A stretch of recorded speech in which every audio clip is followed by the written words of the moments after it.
11 heures à l'école professionnelle de Tlemcen. Sous la direction de professeurs spécialistes, les jeunes élèves apprennent qui le tissage, qui le travail du bois, qui la broderie sur étoffe. Et leur directeur, justement fier d'eux, nous montre quelques-unes de leurs œuvres d'un art spécifiquement arabe.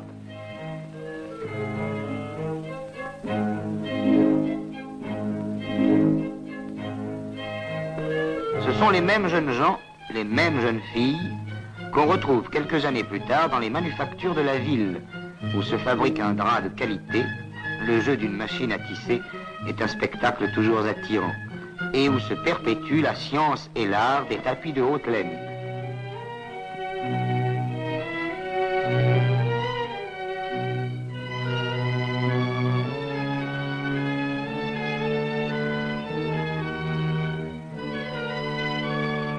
La laine est préparée dans une pièce voisine par des musulmanes placides.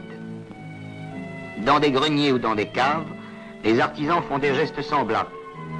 Mais ici, ce sont des tentures que l'on tisse, et la navette doit être obligatoirement lancée à la main.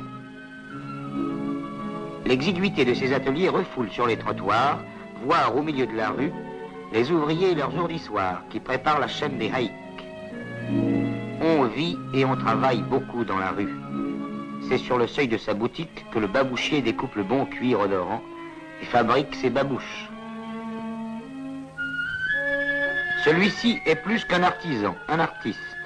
Il brode le cuir avec des fils d'argent et d'or. Véritablement, il l'enlumine, suivant une technique séculaire.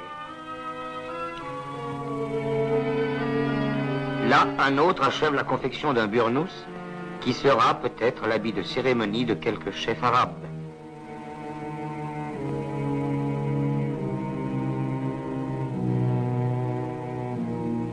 Cet autre artisan encore fabrique des bonnets ronds. D'un rouge, d'un bleu, d'un jaune vif, les laines qui viennent d'être teintes sèchent au soleil, bientôt prêtes pour le travail. Hélas, aujourd'hui, tentures et tapis sont prosaïquement mesurés avec de modernes mètres de bois ou de métal, et non plus comme autrefois sur cette coudée de marbre qui a trouvé sa retraite dans le musée de Tlemcen. C'est une bien étrange réussite. Ceci dit Boumediene, où la ferveur religieuse, bâtisseuse de mosquées, le soleil implacable et aussi sans doute un peu le hasard, composent un ensemble d'une harmonie rarement dépassée. C'est ici une petite cité sainte, habitée seulement par des Arabes, parcourue par des pèlerins. La vie y est calme, grave, indolente, débarrassée de ces scories de civilisation, les gens à voir, les courses urgentes, les rendez-vous importants, les affaires qui empoisonnent les villes d'Occident.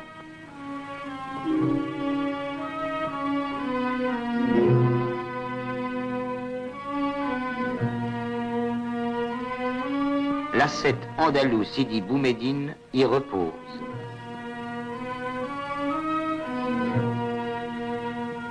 Son nom et son œuvre sont honorés dans une mosquée dont le porche monumental est illuminé de céramique.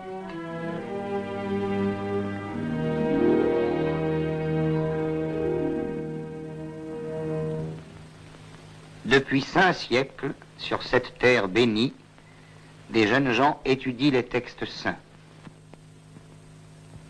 عما يتساءلون عن النبأ العظيم الذي هم فيه مختلفون كلا سيعلمون ثم كلا سيعلمون ألم نجعل الأرض مهادا والجبال أوتادا. Des mains pieuses viennent leur porter de temps à autre des gâteaux qui seront leur nourriture.